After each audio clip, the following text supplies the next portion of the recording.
Hello everyone and welcome to chemistry classes.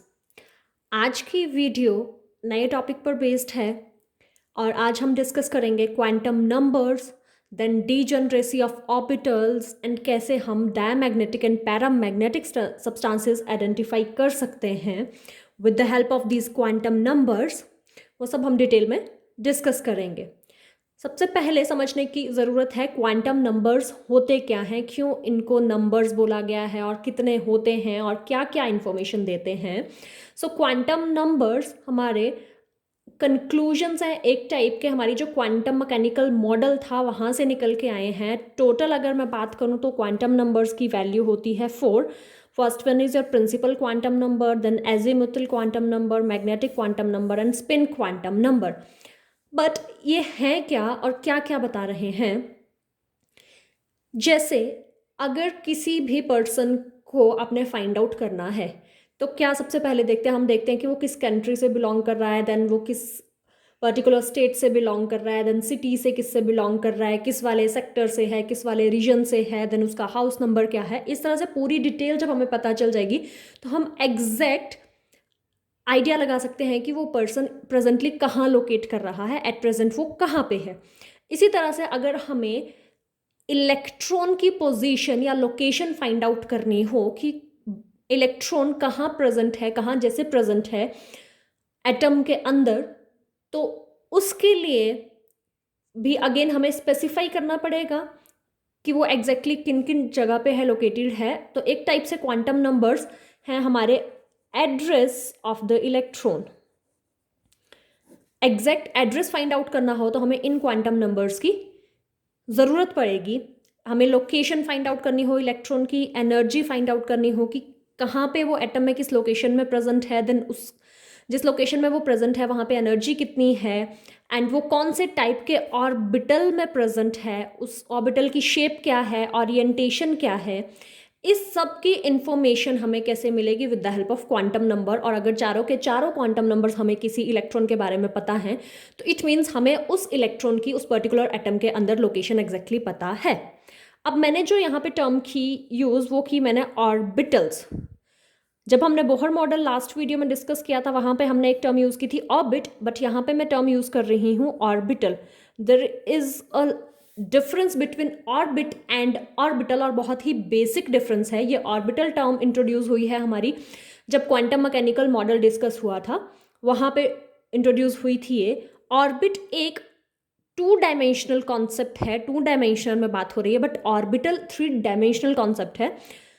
Orbit क्या है? हमारा वो सर्कुलर पाथ है जहाँ पे इलेक्ट्रॉन रिवॉल्व कर रहा था। बट वी नो कि बोहर के भी कुछ ड्रॉबैक्स थे जो कि ओवरकम किए हमारे क्वांटम मैकेनिकल या वेव मैकेनिकल मॉडल ने। तो उन्होंने बोला कि ऐसा नहीं है कि इलेक्ट्रॉन सिर्फ एक पर्टिकुलर पाथ में ही फॉलो करता है, रिवॉल्व करता है, वो एक रीजन में रिवॉल्व करता है। इस तरह से जिसको इन्होंने इलेक्ट्रॉन क्लाउड्स बोल दिया, ये पूरा शेडेड जो रीजन है, इट मीन्स इस रीजन में जो है वो इलेक्ट्रॉन कहीं भी हो सकता है, एंड प्रोबेबिलिटी होती है इलेक्ट्रॉन के वहाँ पे होने की। 100% नहीं बोल सकते कि वो एग्जैक्टली कहाँ जैसे है, इस रीजन में प्रोबेबिलिटी है उस पर्टिकुलर इलेक्ट्रॉन के फाइंड आउट होने की। तो ये जो रीजन है दिस इज द ऑर्बिटल, और ये जो पर्टिकुलर 2 डायमेंशनल पाथ है लाइक अ डिस्क, वो है हमारा ऑर्बिट। सो ये बेसिक डिफरेंस है ऑर्बिट एंड ऑर्बिटल्स में। Now next move towards quantum numbers. हर एक क्वांटम नंबर का एक अपना सिंबल होता है, अपनी वैल्यूज होती हैं। वो वैल्यूज किसी ना किसी तरह से दूसरे क्वांटम नंबर पर डिपेंड कर रही हैं, एक्सेप्ट तुम्हारा स्पिन क्वांटम नंबर। इस क्वांटम नंबर की वैल्यू फिक्स्ड रहती हैं। 2 ही वैल्यूज पॉसिबल होती हैं, वो लेटर ऑन डिस्कस करेंगे। बाकी ये जो 3 आपके क्वांटम नंबर्स हैं, एल की वैल्यू आपके एन क्वांटम नंबर पे डिपेंड करेगी, एम की वैल्यू आपके एल क्वांटम नंबर पे डिपेंड करेगी। Now N quantum number is what? Principal quantum number. Second azimuthal quantum number, या फिर इसको एंगुलर या सब्सिडरी या फिर सेकेंडरी क्वांटम नंबर भी बोलते हैं, एंड इसको रिप्रेजेंट किया जाता है स्मॉल एल से। Third quantum number is magnetic quantum number, जिसको एम या फिर एम सबस्क्रिप्ट एल से रिप्रेजेंट किया जाता है। Fourth one is your spin quantum number, जिसको एस या फिर एम सबस्क्रिप्ट एस से रिप्रेजेंट किया जाता है। अब डिटेल में डिस्कस करते हैं क्वांटम नंबर्स के बारे में, और कुछ इंपॉर्टेंट पॉइंट्स हैं जो मैंने यहाँ समराइज किए हुए हैं, वो सब डिस्कस किए जाएंगे। तो प्रिंसिपल क्वांटम नंबर क्या है? सबसे पहले हमें, अगर मैं एक पर्सन की लोकेशन या पर्सन के एड्रेस से कंपेयर करके चलूँ तो मुझे सबसे पहले क्या पता होना चाहिए, वो किस कंट्री या किस स्टेट से बिलोंग कर रहा है। तो पहले तो मुझे बाहर वाला ब्रॉडर रीजन पता होना चाहिए ना। जब ब्रॉडर वाला पता चल गया तब हम अंदर जाएंगे कि अच्छा एग्जैक्टली उस कंट्री में भी कहाँ लोकेटेड है, किस स्टेट में। ओके, देन स्टेट से आगे हम किस सिटी में है या किस टाउन में है या किस विलेज में है, वो लोकेशन पता चलनी चाहिए। वो पता चल गई, देन आगे मूव करेंगे कि एग्जैक्ट हाउस लोकेशन कहाँ पे है। तो इस तरह से ही क्वांटम नंबर्स आपके चलेंगे। जो प्रिंसिपल क्वांटम नंबर है वो हमें बताता है एनर्जी लेवल, या जिसको हम शेल बोलते हैं, कि किस एनर्जी लेवल या किस शेल से इलेक्ट्रॉन बिलोंग कर रहा है।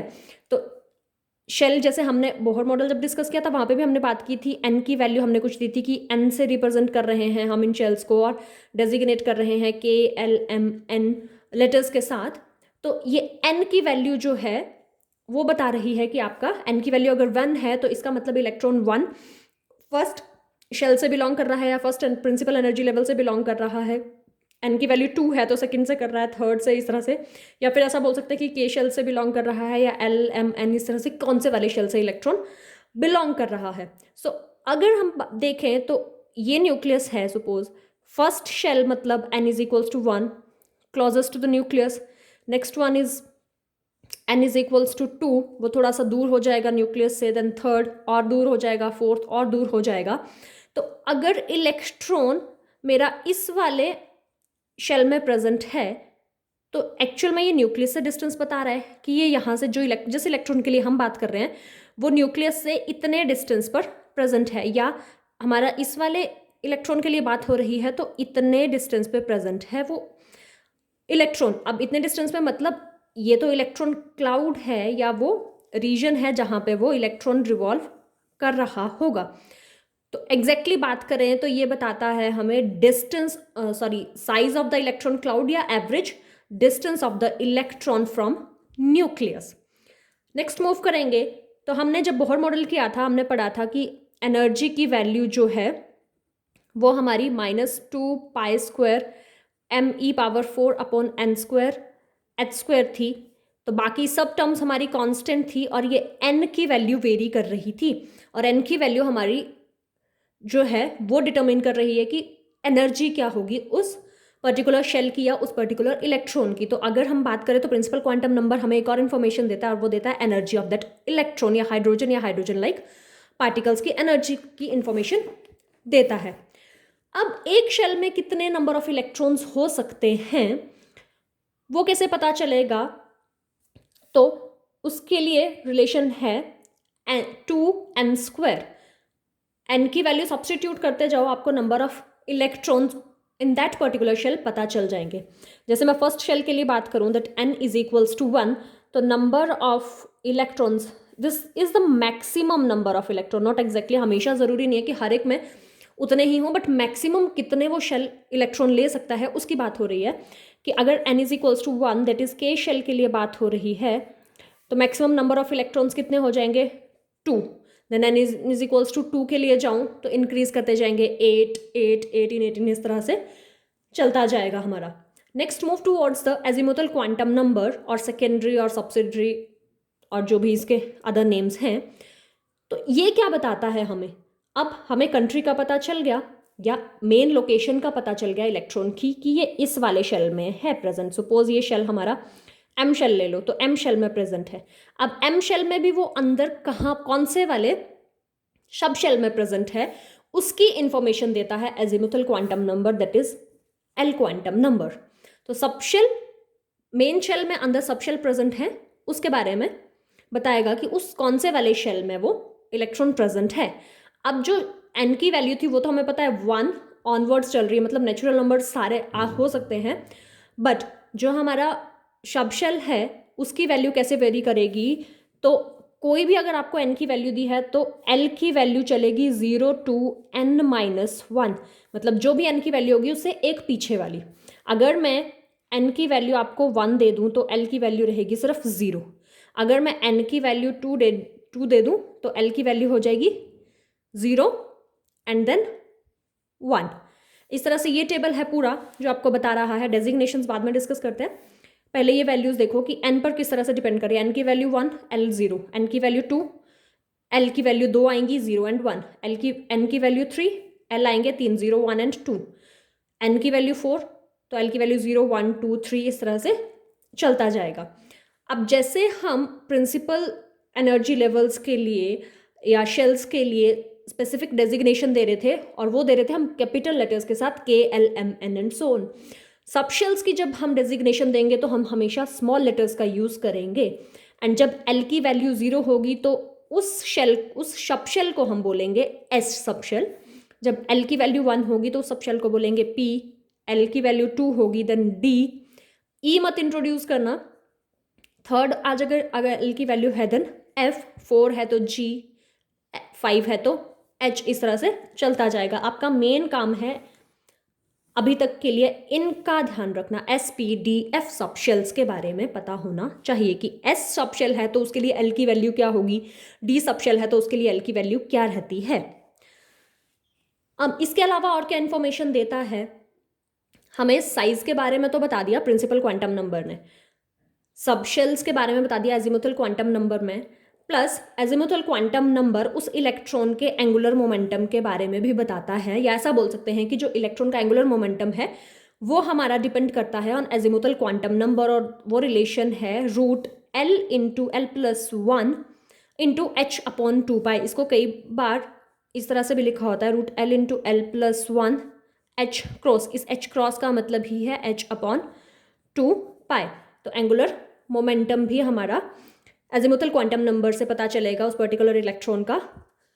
नेक्स्ट, अगर एक कोई शेल की बात करें तो उसमें कितने नंबर ऑफ सब शेल्स हो सकते हैं, तो वो होंगे n सब शेल्स।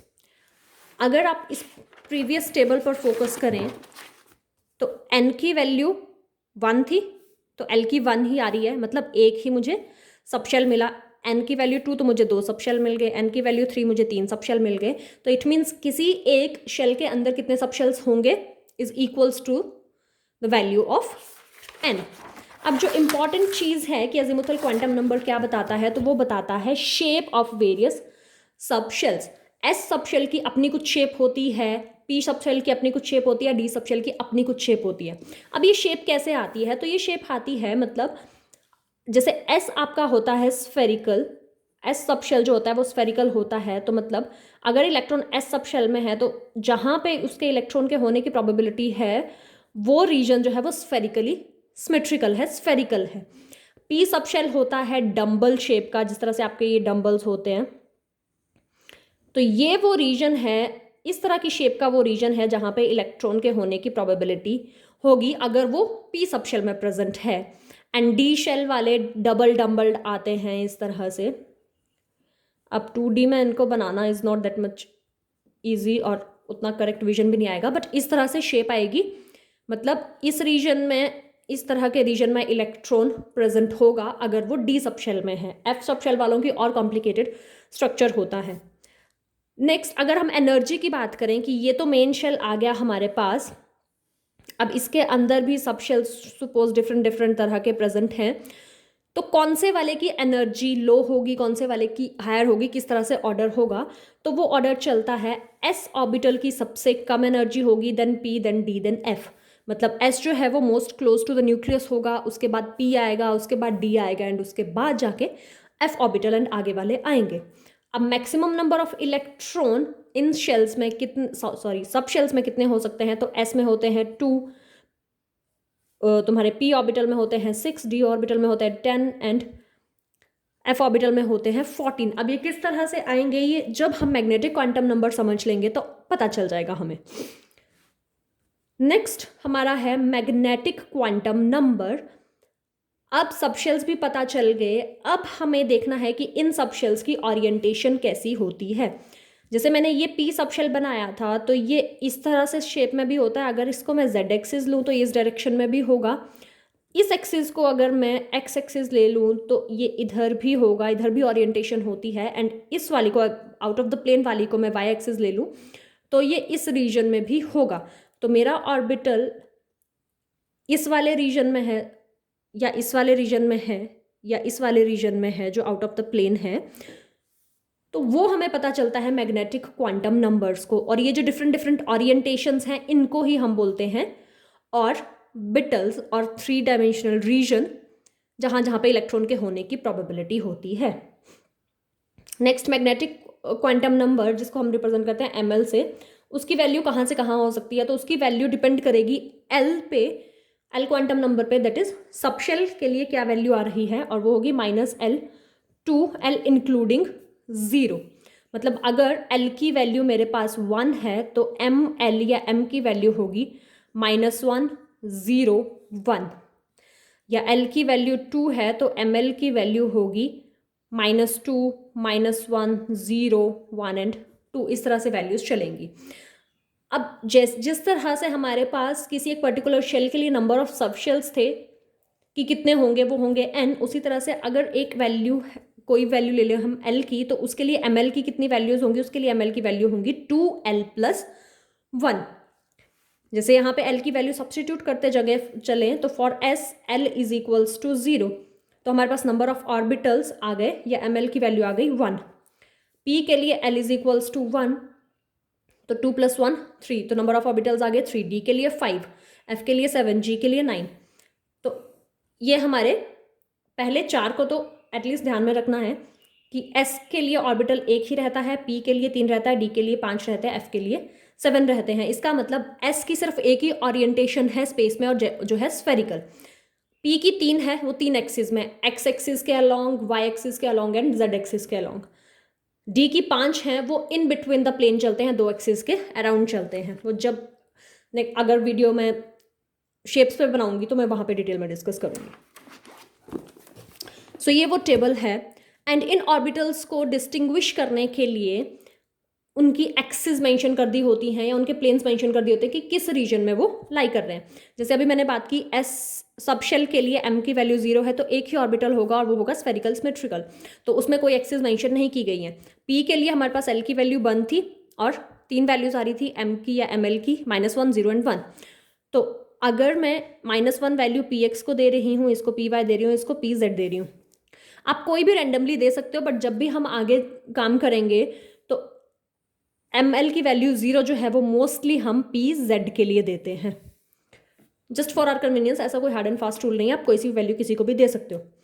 अगर l = 2, मतलब d सबशेल के लिए बात हो रही है, तो उसके लिए 5 वैल्यूज आनी थी, और वो 5 ऑर्बिटल्स जो होते हैं d के, उनके नाम क्या क्या होता है, d x y, मतलब ये x और y प्लेन के बीच में लाई कर रहा है, उसके जो रीजन है या उसकी जो ओरिएंटेशन है वो इस प्लेन के बीच में है। dy z, dz x, then dx² - y²। Actually ये x² - y² 2 टाइप के ऑर्बिटल्स का, सॉरी दिस वन कॉम्बिनेशन है। dz² हमारा 5th वाला ऑर्बिटल आ जाता है।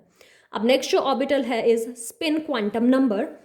जब हमने इलेक्ट्रॉन के बारे में पढ़ा था कि न्यूक्लियस के अराउंड एक रीजन में वो रिवॉल्व कर रहा है, तो जैसे हमारे प्लैनेट्स सन के अराउंड रिवॉल्व करते हैं, प्लस वो अपनी एक्सिस पर भी रोटेट कर रहे होते हैं, इसी तरह इलेक्ट्रॉन्स भी अपनी एक्सिस पर भी स्पिन कर रहे होते हैं। अब स्पिन की मोशन भी 2 तरह की होती हैं, या तो वो क्लॉकवाइज रोटेट कर रहा हो या वो एंटी क्लॉकवाइज रोटेट कर रहा हो।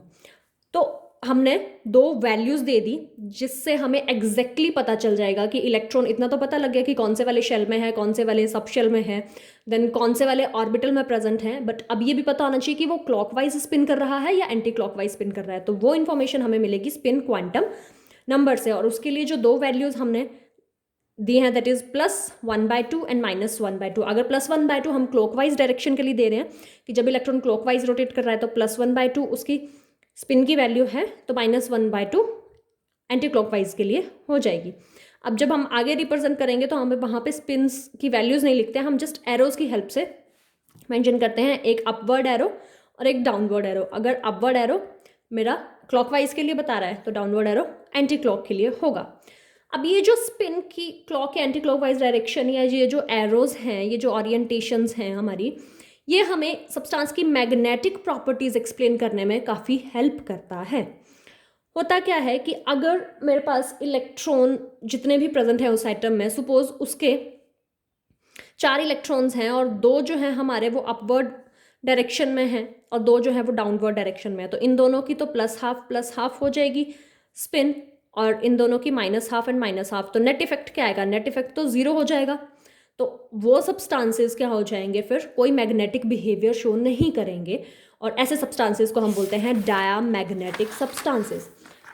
और हम ऐसा बोल सकते हैं कि अगर मेरे ऑर्बिटल्स कंप्लीटली फिल्ड हैं तो क्या होगा, पेयरिंग हो रही होती है ऑर्बिटल्स की, और नेट इफेक्ट मेरे पास या नेट मैग्नेटिक मूवमेंट 0 आती है, और ऐसे सब्सटेंसेस को हम बोलते हैं डायमैग्नेटिक सब्सटेंसेस। बट अगर ऑर्बिटल्स हाफ फिल्ड है, अगर एक भी इलेक्ट्रॉन फुली फिल्ड से कम है, तो वो जो हमारा सब्सटेंस होगा दैट विल बी पैरामैग्नेटिक। अब ये जो 2 फिगर्स मैंने बताई हैं, यहाँ से आपको कंक्लूजन मिल जाएगा, पूरा एक समअप हो जाएगी चीज़ें। देखो, जैसे मैंने 3 शेल्स के लिए बात की है, n = 1 के लिए K शेल, तो उसके लिए L की वैल्यू जो कि सब शेल बताता है एक ही आ रही थी, और वो उसके लिए फिर ML की वैल्यू भी एक ही आएगी, दैट इज़ 0। तो ये और जो मेरा सब शेल है ये 1s सब शेल है। इस 1s सब शेल में फिर ऑर्बिटल भी एक ही रह रहा था, दैट इज़ 1s ऑर्बिटल, और टोटल ऑर्बिटल्स भी हो गए इस शेल के लिए 1। जब n = 2 आ गया तो L शेल आ गया मेरे पास, एंड L की वैल्यू हो गई 2, दैट इज़ 0 एंड 1, और 0 वाले के लिए मेरा पास शेल आ गया S, और क्योंकि ये n वाले से बिलोंग कर रहा है, n = 2 वाले से बिलोंग कर रहा है, इसलिए मैंने इसको 2s लिखा है एंड इसको 2p लिखा है। अब p की भी आगे 3 ओरिएंटेशंस होंगी और m की वैल्यू 3 होंगी, बट यहाँ पे एक ही होगी, तो ये 2s ऑर्बिटल तो एक ही रह गया, बट यहाँ पे हो गए मेरे पास 3 orbitals px, py and pz। तो टोटल में बात करूँ तो 4 ऑर्बिटल्स प्रेजेंट होंगे मेरे n = 2 वाले शेल में, एक s का होगा, 3 p के होंगे। एंड हमेशा याद रखना, एक ऑर्बिटल मैक्सिमम 2 इलेक्ट्रॉन्स ऑक्यूपाई कर सकता है। तो इसीलिए वहाँ पे जो मैक्सिमम इलेक्ट्रॉन्स की बात की थी वो एस ऑर्बिटल के लिए या एस शेल के लिए 2 ही बात की थी, p के लिए 6 बात की थी। तो p के लिए 6 कैसे हो जाएंगे, 2 इस वाले में, 2 इस वाले में, 2 इस वाले में, तो टोटल 6 इलेक्ट्रॉन्स हो गए। इस तरह से n = 3 वाले के लिए हो जाएगा, वहाँ पे जब d के लिए बात करेंगे तो 5 ऑर्बिटल्स आएंगे आपके पास, p के लिए 3 और s के लिए 1 ऑर्बिटल रह जाएगा। जैसे n = 2 के लिए इस फिगर पे फोकस करिए, तो ये जो पूरा है ये एक शेल है, इस शेल के अंदर सब शेल, एक s सब शेल प्रेजेंट है, एक p सब शेल प्रेजेंट है, एंड s सब शेल में एक ही ऑर्बिटल प्रेजेंट था, that is 1s orbital, and p sub shell में 3 ऑर्बिटल प्रेजेंट है, px, py एंड pz। तो ये था हमारा क्वांटम नंबर्स के बारे में। अब एक इंपॉर्टेंट टर्म रहेगी, दैट इज डीजेनरेट ऑर्बिटल्स और डीजेनरेसी। तो डीजेनरेट ऑर्बिटल्स क्या होते हैं, जिनकी सेम एनर्जी होती है, सेम एनर्जी, इसीलिए ये px, py और pz ऑर्बिटल्स को जो है वो एक ही लेवल पे बनाया गया है। जैसे यहाँ पे बना रहे हैं तो 2s वालों को थोड़ा लोअर एनर्जी का बनाया है, बट 2p वाले जो ऑर्बिटल्स हैं उन तीनों को एक एनर्जी का बनाया। तो ये 3 जो है हमारे डीजेनरेट ऑर्बिटल्स हैं। 2s and 2p orbitals degenerate नहीं है, इसकी एनर्जी कुछ और है, इसकी एनर्जी कुछ और है। जैसे d ऑर्बिटल्स के लिए 5 ऑर्बिटल्स की बात हो रही है, तो 5 के 5 जो है वो मेरे डीजेनरेट है, क्योंकि इनकी सबकी एनर्जी सेम है। So that's all in this video. Next video में कुछ नया टॉपिक डिस्कस करेंगे। Thank you.